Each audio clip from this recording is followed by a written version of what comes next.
وتعالى وما أنزلنا على عبدنا يوم الفرقان يوم التقى الجمعان. وقال الله سبحانه وتعالى في مقام آخر يوم نبطش البطشة الكبرى إنا منتقمون. صدق الله العلي العظيم.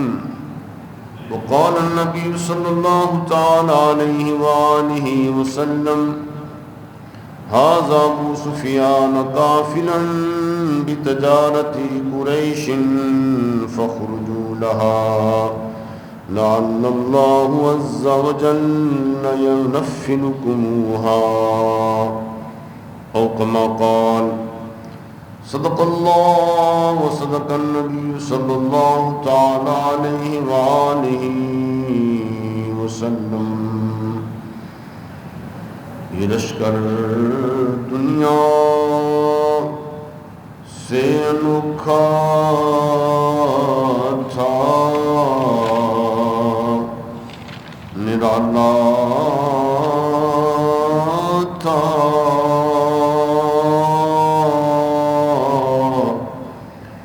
اس لشکر کا افسر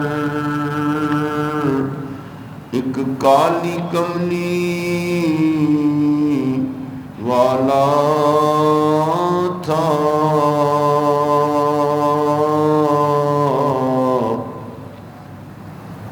حضرات احترام، معزز سامعین، عزیز بزرگوں،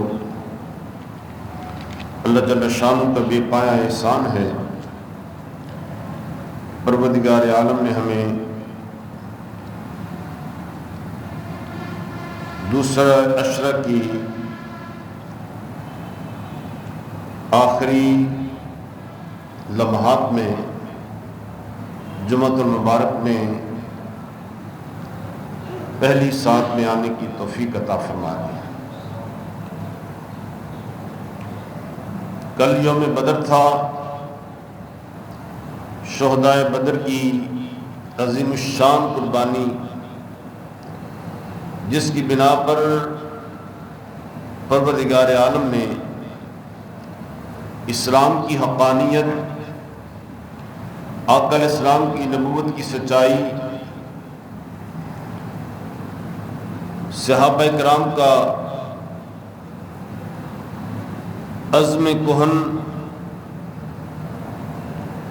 جذبہ جہاد سے سرشار ہو کر اپنی جانوں کا نذرانہ پیش کرنا،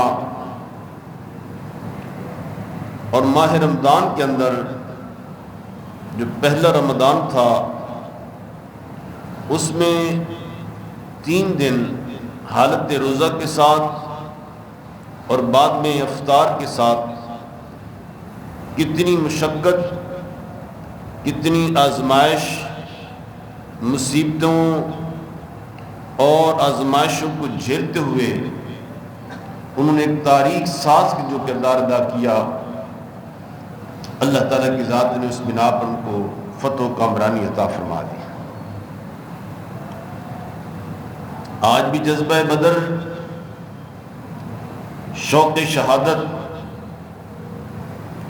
بندہ مومن کے دل میں جاگزی ہو جائے، فتوحات بندہ مومن کے قدموں میں ہیں. وہ فرشتے آج بھی ان مجاہدین کے لیے، ان افواج کے لیے آسمانوں سے اللہ کی اذن کا انتظار کرتے ہیں. کاش وہ جذبہ، وہ شوق، وہ محبت رسول اور فنا فی اللہ ہونے کا وہ جذبہ بندہ مومن کے اندر اگر آج بھی وہ پیدا ہو جائے تو اللہ تعالیٰ کی ذات آج بھی ان فرشتوں کو ان مجاہدین کی مدد و نصرت کے لیے اور ان کی کامیابی اور فتح کے لیے اتار دیتا ہے. لہذا آج ہم اس ماہ مقدس کے اندر جہاد کو درکنار وہ صحابہ کرام کی شانیں، وہ سفر، وہ ہجرت، وہ درکنار ہم ایک روزہ نہیں رکھ سکتے، اس کے لیے بڑی مشقت اور دوسروں پر احسان کرتے ہیں، اللہ پر احسان کرتے ہیں۔ تراویح نہیں پڑھ سکتے اس وجہ سے کہ تھکاوٹ ہے اور معاش کے دن ہیں۔ یہ ہمیں غور و فکر کرنا چاہیے۔ جان تو دینا بڑی دور کی بات ہے، صحابہ کرام کی اس مساعی جمیلہ کو، ان کی کاوشوں کو خراج تحسین کرنے کا مقصد ان کی بابرکت سنتوں پر عمل پیرا ہونا ہے۔ جب ان کی سنتوں کے اوپر عمل پیرا ہو جائیں گے، آقا علیہ السلام کی توجہ اور پروردگار عالم کی رحمت اور شفقت مسلمانان عالم کے اوپر برسنا شروع ہو جائے گی، اور وہ مصیبت کے اندر بھی اللہ تعالیٰ کا فضل اور اس کا شکر ادا کرتے رہیں گے۔ قرآن عزیز نے اس کو یوم الفرقان کہا، اور اس کو دوسری جگہ کے اوپر یوم البطشۃ الکبریٰ، سخت ترین پکڑ، اور اس پکڑ کا جو لب لباب تاریخ انسانیت کے اندر بیان کیا گیا کہ بڑے بڑے سورما کہ ہر پیغمبر کے مد مقابل فرعون آزمائش کی خاطر بندہ مومن کے ساتھ شیطان ان قوتوں کا مقابلہ کرنا، ہر وقت مصروف جہاد رہنا، یہ بندہ مومن کا شیوا ہے۔ کسی لمحے، کسی فرصت کے وقت اے بندہ مومن تم ناکام ہو سکتے ہو۔ اِنَّهُ لَكُمْ عَدُوٌّ مُبِينٌ، وہ تمہارا کھلا دشمن ہے، اور وہ کبھی کسی بھی وقت کسی بھی حال کے اندر تم پر حملہ کر کے تمہیں نیکی سے محروم گمراہ کر سکتا ہے۔ لہذا اللہ تعالیٰ کی ذات نے اس عظیم مجاہدہ 15 سال کی تاریخ، 13 سالہ مکی دور، 2 سال کا یہ لمحہ، تقریباً 19 ماہ مدینہ منورہ کے اندر مسلسل اللہ آقا علیہ السلام نے اپنے صحابہ کرام کی تربیت فرمائی۔ مشرکین مکہ کے مد مقابل جتنا بھی ظلم، جبر، استبداد پیش ہوا، اس کے مد مقابل صبر و استقامت اور اپنے رب کی ذات کے اوپر کامل یقین کی کیفیت، توکل اے اللہ، وہ ایک جذبہ جو تھا مکہ مکرمہ کے اندر، یہ مارے کھا رہے ہیں، بازو تڑوا رہے ہیں، رستے میں کنویں کھودے جا رہے ہیں، کانٹے بچھائے جا رہے ہیں۔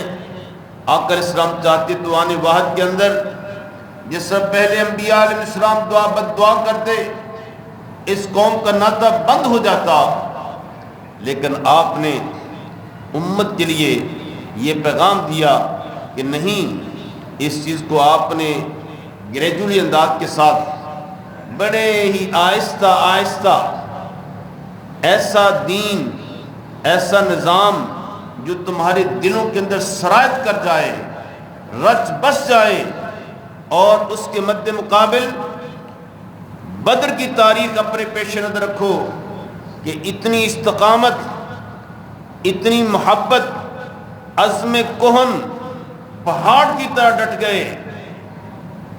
حربی سامان اور تمام جنگجوانہ فکریں بالکل علیحدہ تھیں اور سامنے موت نظر آ رہی تھی، جس کا حکیم بن حزام، اس کا جو مشرکین مکہ کا بڑا سرکردہ آدمی ہے فکری اعتبار سے، اس کو بھیجا گیا کہ جاؤ اندازہ لگاؤ کہ کتنے لوگ ہیں.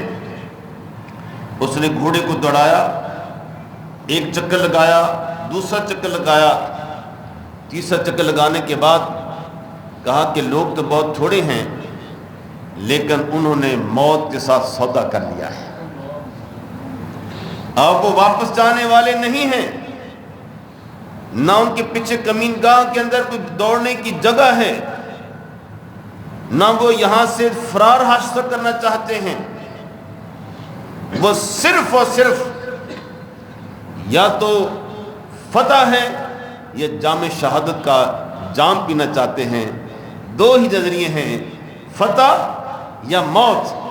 اس کو انہوں نے قبول کر لیا ہے، لہٰذا ہمیں بڑی پامردی کے ساتھ لڑنا ہوگا، ان کا مقابلہ کرنا ہوگا.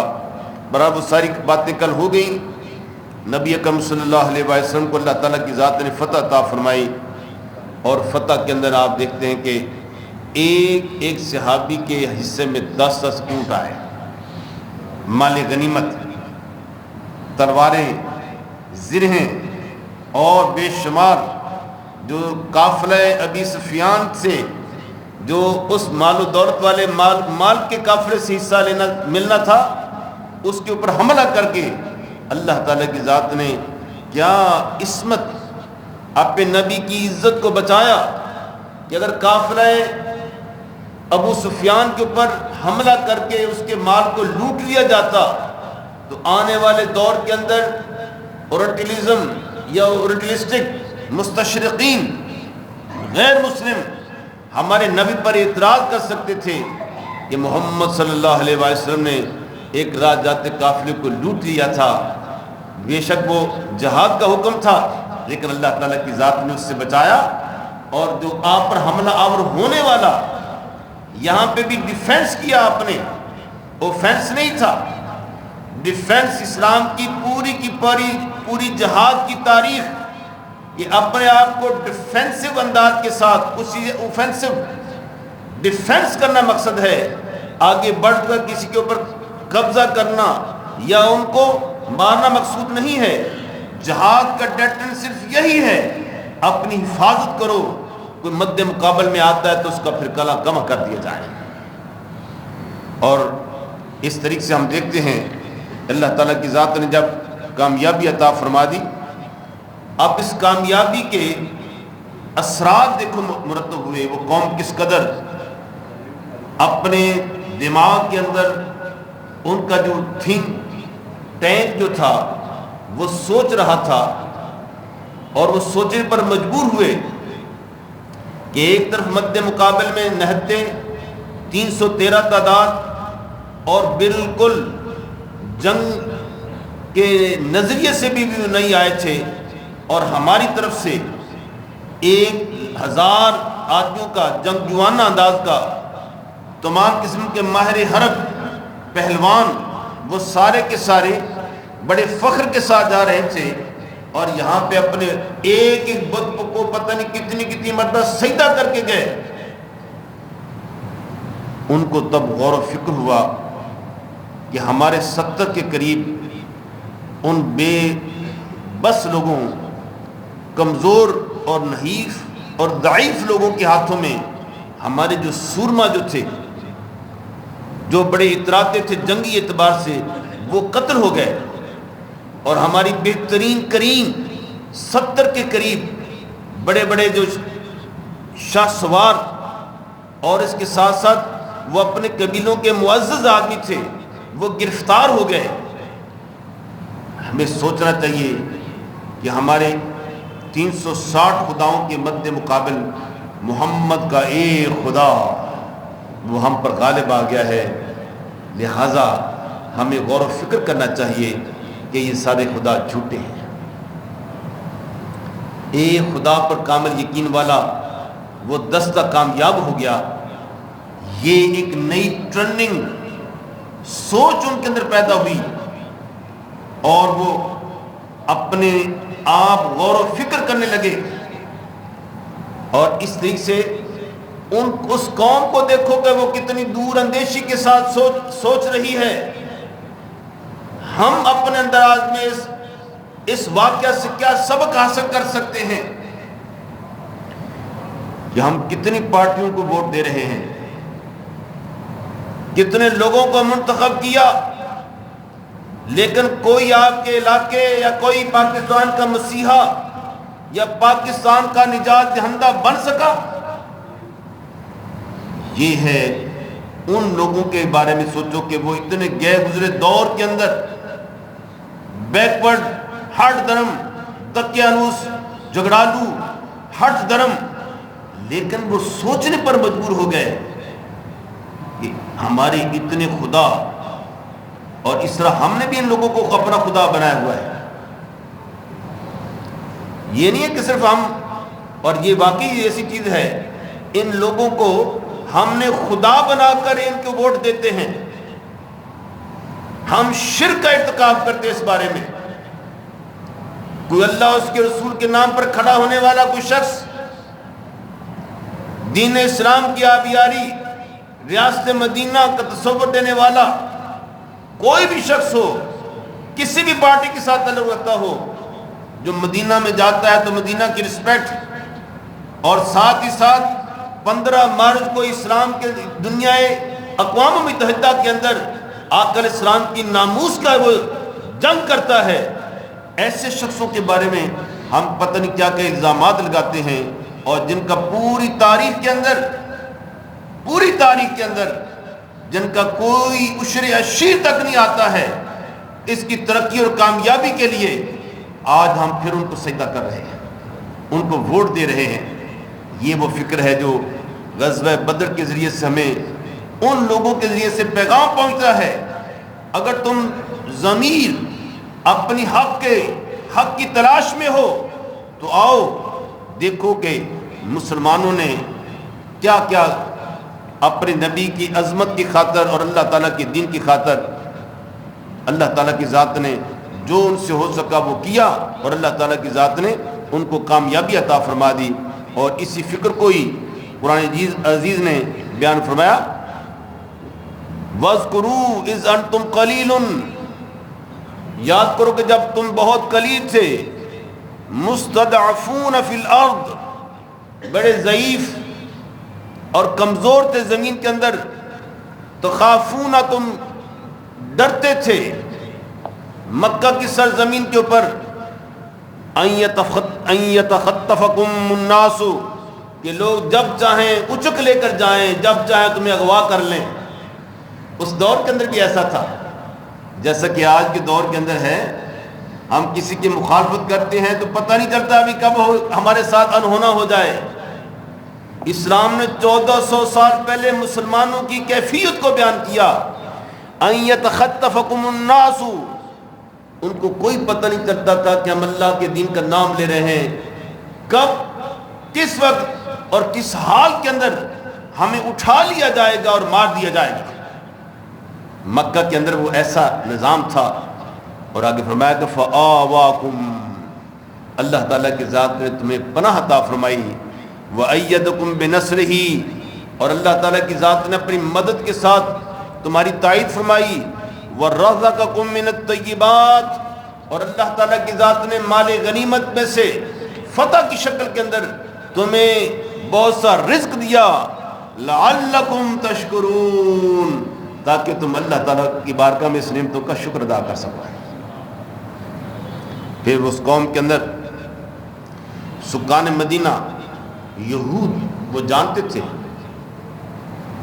جانتے تھے اور اوس اور خزرج مدینہ کے لوگوں کو کہا کرتے تھے کہ ایک نبی وہ ان قریب آنے والا ہے, جب وہ نبی آئے گا تو اللہ کی مدد اس نبی کے حصے میں آتی ہے. جیسے نوح علیہ السلام کی اللہ نے مدد فرمائی، صرف ایک چھوٹی سی کشتی تھی، مد مقابل میں پوری کی پوری کنگڈم تھی. ابراہیم علیہ السلام تنہا تھے، مد مقابل پورا کا پورا ایک حکومت نمرود کی تھی. فرعون پوری کی پوری حکومت، اس کے مد مقابل ایک صرف تنہا حضرت موسیٰ علیہ السلام اور حضرت ہارون علیہ السلام تھے، یا ان کی قوم کے چند ضعیف لوگ تھے، غلام. ان کو اللہ تعالیٰ کی ذات نے غربا کی مدد فرمائی، اور بڑے بڑے جو فرعون اور نمرود، حامان، شداد تھے، ان کو یعنی کہ دنیا کے اندر ان کو ان کے نام و نشان تک کو مٹا دیا. فرمایا کہ یہ اللہ تعالیٰ کی ایک روایت ہے. تو یہ یہودی تورات پڑھ کر لوگوں کو سناتے اور مدینہ کے لوگوں کو ڈرایا کرتے تھے. جو انصار بن گیا، اوس اور خزرج جو آ کر اسلام پر بعد میں مسلمان ہوئے، یہ اس سے پہلے آ کر اسلام سے پہلے، آمد سے پہلے وہ ڈرایا کرتے تھے انصار کو، یعنی مدینہ کے لوگوں کو. تو جب اللہ تعالیٰ کی ذات نے مسلمانوں کو فتح عطا کر دی تو انہوں نے حسد، بغض اور اپنی قبائلی تعصب کی وجہ سے محمد مصطفیٰ پر ایمان نہیں لائے. اپنے ذاتی انتقام کی وجہ سے، حسد کی وجہ سے اور اپنی ہٹ درمی کی وجہ سے. آج بھی ہم دیکھتے ہیں کہ وہی تعصب حق بات کو قبول نہیں کرتا بندہ مومن. اس کے سامنے عیاں ہوتی ہے چیز کہ یہ حق پر کون ہے اور باطل کون ہے، خیر کیا ہے اور شر کیا چیز ہے، لیکن وہ قبول نہیں کرتا خیر کو، اپنی انا کا مسئلہ بنا لیتا ہے، کتمان حق کرتا ہے. اور یہ کام یہودیوں کا ہے. جوز کے اندر ان کی سرشت اور ان کی انسٹنکشن، ان کے مزاج کے اندر یہ بات شامل تھی کہ وہ حق کو لوگوں سے چھپاتے تھے. اپنی یہودیوں سے جو ان پڑھ اور جاہل قسم کے لوگ تھے، وہ سچی بات اپنے لوگوں کے سامنے نہیں کرتے تھے، صرف یہی کیا کرتے تھے محمد صلی اللہ علیہ وسلم اور ان کے ساتھیوں کا مقابلہ کرنا ہے. آج بھی ہم دیکھتے ہیں ہمارے معاشرے کے طبقات کے اندر، چاہے وہ حکومت میں ہو، فوج میں ہو، جوڈیشری میں ہو، انتظامیہ میں ہو، وہ حق ان کو پتہ ہے کہ کون سچا ہے، لیکن وہ سچ کا اور حق کا ساتھ نہیں دیتے ہیں. یہ ہماری تباہی و بربادی کا پیش خیمہ ہوگا.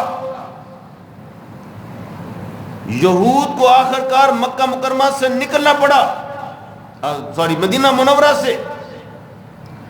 سب مل کر آ کر خیبر میں جمع ہوئے. وہاں سے بھی اللہ تعالیٰ کی ذات نے مسلمانوں کی مدد فرمائی، اور وہاں سے بھی ان کو دیس نکالا دینا پڑا. تو میں ان لوگوں سے جو ہمارے مسلمان بھائی ہیں ان کو درس عبرت حاصل کرنا چاہیے.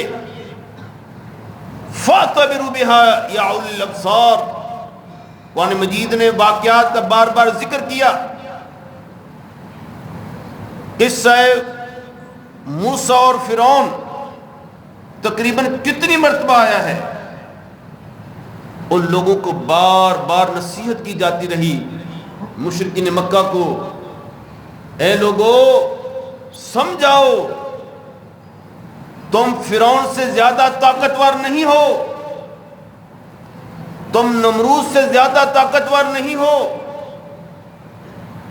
تم حامان اور شداد سے زیادہ طاقتور نہیں ہو. جب ہم نے ان کو غرق کیا، قوم نوح کو قوم نوح کو غرق کر دیا، فرعون کو اور آل فرعون کو غرق کر دیا، کوئی آسمان ان کے اوپر نہیں رویا، کوئی ان کے اوپر تسلی و تشفی دینے کے لیے نہیں آیا.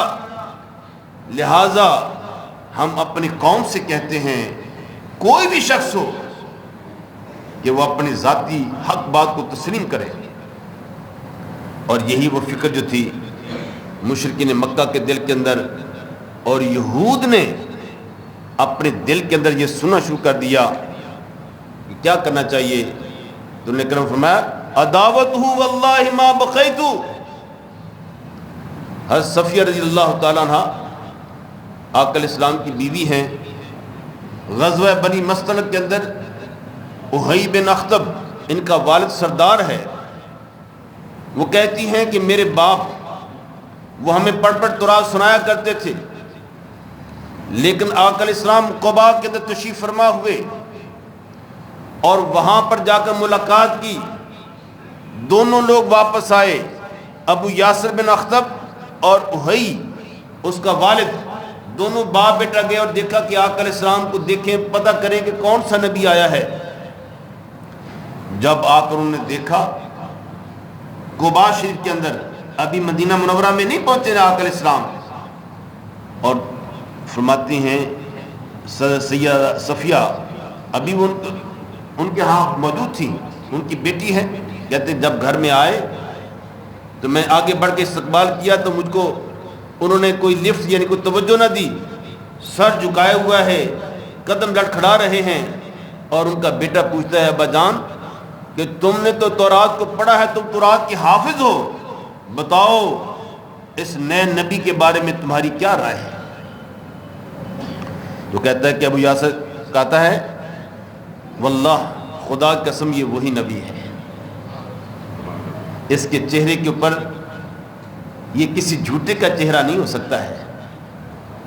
جو تورات نے اس نبی کے خصوصیات، جسم کی خصوصیات کو بیان کیا ہے، چہرے کی خصوصیات کو بیان کیا ہے، بات یہ ہے تو وہی ہے، لیکن عداوت واللہ ما بقیتو، جب تک میری زندگی باقی ہے میں اس کی مخالفت کرتا رہوں گا. اپنی ضد، بغض، حسد، تعصبیت کی بنا پر یہ یہودیوں کا شیوہ ہے، یہ ابو جہل کا شیوہ ہے. ابو جہل کو بھی پتا تھا کہ رات کو فرعون کو بھی پتا تھا کہ اللہ تعالیٰ کی ذات ایک ہے. ابو جہل کو بھی پتا تھا کہ محمد مصطفیٰ صلی اللہ علیہ وسلم یہ سچا آدمی ہے، کبھی جھوٹ نہیں بولتا ہے. ہم اس وقت اس کو صادق و امین کہتے تھے جب تک ابھی تو اس نے اپنی نبوت کا اعلان بھی نہیں کیا تھا. ہم تو اس وقت اس کو سچا مانتے تھے، اب کیسے اس کو جھوٹا کہہ سکتے ہیں؟ اب تو اور بھی سچا ہو ہے. لیکن کیا کریں، ان کے پاس بیت اللہ شریف کی چابی بنو ہاشم کے پاس ہے، سقایا آب زمزم کی ٹھیکیداری ان لوگوں کے پاس ہے، بنو ہاشم کے پاس، اور حاجیوں کو رہائش دینا ان کے پاس ہے، اور ان کو احرام کے کپڑے دینا سارے کا سارا بنو ہاشم کے پاس ہے. یہ ساری عزت کی جتنی بھی جگہ ہو سکتی ہیں، کتنے بھی معاملات ہو سکتے ہیں، اگر نبی بھی مان لیا تو ہمارے پاس کیا رہ جائے گا. یہ مشرکین مکہ جانتے تھے، اور آج بھی ہم دیکھتے ہیں. اور ان کا انجام کیا ہوا؟ ان مشرکین کا انجام کیا ہوا اور ان یہود کا انجام کیا ہوا؟ آپ دیکھتے ہیں کہ تباہی و بربادی کے سوا کچھ نہیں آیا. اس لیے تلک الایام نداولھا بین الناس، اگر آج تاریخ اپنے آپ کو دہراتی رہتی ہے، لہذا اگر حق اور سچ کی بات ہو اپنے ضمیر سے فیصلہ کرو کہ کون حق پر ہے. اور بعض اوقات یہ بھی ہوتا ہے وَسَوَّلَ لَهُمُ الشَّيْطَانُ، شیطان آپ کو فریب انداز کے ساتھ آپ کو ٹیمپ کر لیتا ہے، آپ کو گمراہ کرتا ہے پر فریب ناروں کے ذریعے سے اور بڑی بڑی آسائشوں کے ذریعے سے. وہ روزہ بندہ دے، یہی روزہ ہی دیکھ لے، یہ بہت بڑا امتحان ہے ہمارا. وَلَنَبْلُوَنَّكُمْ بِشَيْءٍ مِّنَ الْخَوْفِ وَالْجُوعِ، یاد رکھو اللہ تعالیٰ کی ذات بھوک کے ذریعے سے تمہاری آزمائش کرتا ہے کہ میرا بندہ مجھ سے کتنی محبت کرتا ہے. ان صحابہ کرام کو دیکھو، اللہ تعالیٰ کے ولیوں کو دیکھو. کسی سیٹھ کو اور کسی ساہوکار کو سیاستدان کا نام نہیں آتا، اللہ ان کو یاد کرتا ہے لوگ. اللہ کے نیک بندوں کو یاد کرتا ہے جنہوں نے اپنی زندگی کو اللہ کے رضا کے لیے وقف کر دیا ہے۔ ایک طرف مد مقابل میں جہانگیر کا مقبرہ ہے جو پورے بر صغیر کا مالک تھا، اس کا بھی ایک مزار ہے، اور ایک طرف ایک کٹیا کے اندر آنے والا جس کو علی حجویری داتا گنج بخش کہتے ہیں، ان کا بھی مزار ہے۔ دونوں مزاروں کا مقابلہ کرو، وہ بات دنیا کی بادشاہت اس کے پاس تھی اور اس کے پاس دین کی بادشاہت ہے۔ آج نام کس کا دنیا لے رہی ہے؟ یہ ہے درس عبرت۔ فاتبروا یا اولی الابصار، اپنے آپ کو غور و فکر کرو۔ اور اس کے لیے فرمایا کہ یہی نہیں، آگے چل کر قرآن عزیز نے ایک اور بات کہی۔ باقاعدہ طور پر مسلمانوں نے، جو منافق تھے لوگ، انہوں نے باقاعدہ طور پر ایک مسجد بنائی اور مسجد میں جا کر وہ تلاوت کرتے ہیں، اذانیں پڑھتے ہیں، نمازیں پڑھتے ہیں، لیکن بعد میں بیٹھ کر محمد صلی اللہ علیہ وسلم کے ساتھی آج اس طرف جا رہے ہیں، یہ ودے ہی جاندے پہ گئے نے، ان کو مٹانے والا کوئی نہیں ہے۔ مسجد کے اندر بیٹھ کر منافقت کی شکل اختیار کر کے اللہ تعالیٰ کی ذات اور مشرکین مکہ کو وہ پیغام دیتے۔ غزوہ احد کے اندر مسلمانوں کو نقصان پہنچانے کے بارے میں بھی ان منافقوں کا کہ 1,000 کا لشکر جا رہا تھا مسلمانوں کا غزوہ احد کے لیے، 300 منافقین نے کہا کہ اسی تو ساڑھی گل نہیں منی، تھوڑی بھی ایسی نہیں منی، تعصب کی بنا پر واپس آ گئے۔ اللہ تعالیٰ کی ذات نے اس مسجد کا، جس میں نماز پڑھی جاتی ہے، جس میں اذان ہوتی ہے، لیکن آقا علیہ السلام کے خلاف سازشیں بنی ہوتی ہیں، سارے کے سارے منافقین وہاں پہ جمع ہو جاتے اور آقا علیہ السلام کے خلاف سازشیں تیار کرتے ہیں کہ اس کا راستہ کیسے روکا جائے، یہ تو بڑھتا ہی جا رہا ہے۔ اللہ تعالیٰ کی ذات نے اس مسجد کو گرانے کا حکم دیا، اس کا نام مسجد زرار رکھ دیا ہے۔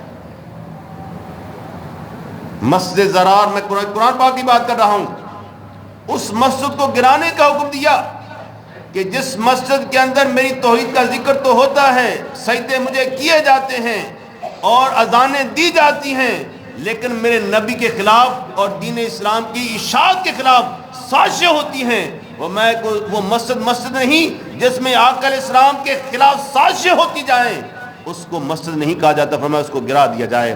مسجد وہی ہے اس سے علی التقوی، جس کی بنیاد تقوی کے اوپر ہے، اور فرمایا کہ وہ مسجد نبوی ہے جہاں میرا محبوب امامت فرماتا رہتا ہے۔ آئیے ان مسجدوں کا انداز بھی دیکھیں کہ جس مسجد میں ذکر مصطفیٰ نہ، ذکر خدا ہو اور ذکر مصطفیٰ نہ ہو، وہ مسجد نہیں کہلاتی ہے۔ وہ اس لیے تو مسجد زرار کو گرانے کا حکم دیا۔ وہاں پہ نمازیں اللہ کی توحید کا ذکر ہو رہا تھا، اذانیں بلند ہو رہی تھیں، لیکن ذکر مصطفیٰ نہیں ہوتا تھا، ذکر مصطفیٰ کے اوپر پابندی لگانے کی سوچی جا رہی تھی، اور اس کا نام کیا ہے؟ مسجد زرار۔ بولو کیا نام ہے؟ مسجد زرار ہے مسجد۔ قرآن عظیم فرمایا اس کو گرا دیا جائے۔ اور مسجد نبوی کے اندر منافقین بعد میں سازشیں کرتے تھے۔ آقا علیہ السلام تشریف لائے، فرمایا کہ فلاں فلاں کو نکالو مسجد سے، ابھی تم نے ہماری اس فتوحات کا ذکر نہیں دیکھا ہے، کیا تمہاری وجہ سے ہم پر اللہ تعالیٰ کا عذاب نازل ہو جائے؟ آپ نے چن چن کر مسجد سے ان کو نکال دیا تھا۔ اے اللہ کے بندو، کہیں ایسا موقع نہ آ جائے کل قیامت کے دن ہمارا نفاق، آج تو ہمارے اوپر پردے پڑے ہوئے ہیں، اور کل ایسا مسئلہ آ گیا تو پھر ہم کیا کریں گے، کس کو منہ دکھائیں گے؟ آئیے اپنے گربان میں جھانکیے اور اپنے گناہوں کی توبہ کیے اور سچے مسلمان بنیے۔ ہم روزہ رکھتے ہیں اور پھر جھوٹ بولیں، ہم روزہ رکھتے ہیں پھر ہم کسی کی غیبت کریں، تو فرمایا کہ ایسا ہرگز نہیں ہونا چاہیے۔ مسلمان، یا ایھا الذین آمنوا ادخلوا فی السلم کافہ، اے مسلمانوں ایمان کے اندر، اسلام کے اندر پورے کے پورے داخل ہو جاؤ، یہ نہیں کہ آدھا تیتر آدھا بٹیر بن جاؤ۔ دوسری جو اہم ترین بات ہے، اگلے ہفتے الحمدللہ اسلام کا ماہ مقدس کا ایک اہم ترین ایونٹ اعتکاف شروع ہو رہا ہے۔ اعتکاف،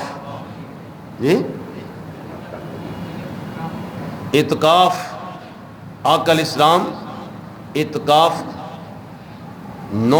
8 سال آپ نے مسلسل اعتکاف فرمایا تھا۔ نبی ہیں، اپنی امت کو تربیت دی، فرمایا کہ جس نے اعتکاف کیا، اور اعتکاف کی 4-5 قسمیں ہیں وہ انشاءاللہ بیان کریں گے۔ یہ اعتکاف سنت موقدہ ہے، اس کا نام کیا ہے؟ سنت۔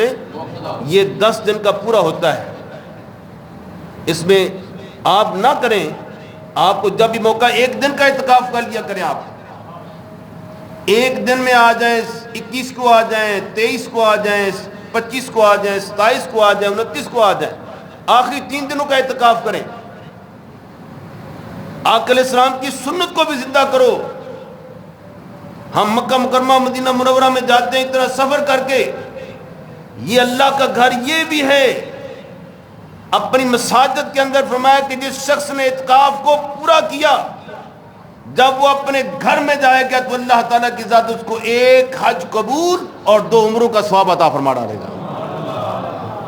جو بندہ نہیں جا سکتا مکہ مکرمہ مدینہ منورہ میں، حج نہیں، اور یہ ہماری تو قبول حج ہے، پتہ نہیں وہاں پہ جا کر وہ حج قبول ہو یا نہ ہو، لیکن آقا علیہ السلام نے فرمایا کہ جو اس مسجد کے اندر بیٹھ کر اس خلوت نشینی کے اندر اپنے رب کے ساتھ اس نیت کے ساتھ کہ کسی کے سخی کے گھر میں دربار میں جاتے ہیں، یا کسی کو کہتے ہیں کہ فلاں آدمی بڑا سخی ہے، آپ کہتے ہیں کہ میں سخی کے دربار میں دروازے پہ جا کر بیٹھ جاؤں گا۔